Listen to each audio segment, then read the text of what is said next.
ক্রেতা আমাদের মেজবা ভাই। মেজবা ভাই দেখতে আসছেন। মেজবা ভাই একটু প্রজেক্ট সম্বন্ধে বলবেন।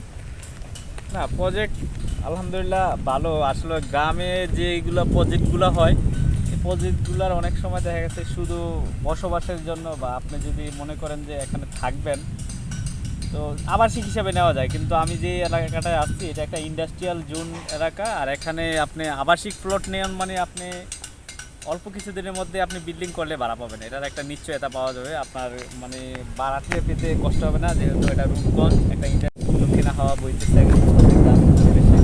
খুবই চমৎকার জায়গা, আর ঢাকার খুবই নিকটে। জলসিঁড়ি 1 এবং 2 এর পরেই আপনি গাজী সেতু যে আছে, গাজী সেতু থেকে আপনি 5 মিনিটের ডিস্টেন্সে এই প্রজেক্টে চলে আসতে পারেন। আসসালামু আলাইকুম। আমি মোহাম্মদ কাউসার হামিদ আপনাদের সাথে পরিচিত হওয়ার জন্য চলে আসলাম আমাদের শীতলক্ষা গ্রুপের শীতলক্ষা গ্রিন সিটি প্রকল্প সাথে নিয়ে। এই হচ্ছে আমাদের প্রকল্প। টোটাল 489 বিঘার উপরে প্রজেক্টটি চালু হয়েছে।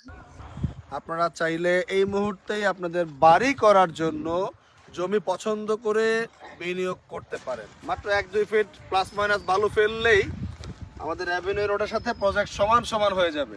আমাদের শীতলক্ষা গ্রিন সিটি প্রকল্পটিকে ঘিরে রেখেছে চতুর্দিক দিয়ে এলজিডি পাকা রাস্তা। আপনারা দেখতে পাচ্ছেন আমাদের প্রকল্পে কিছু সংখ্যক প্লট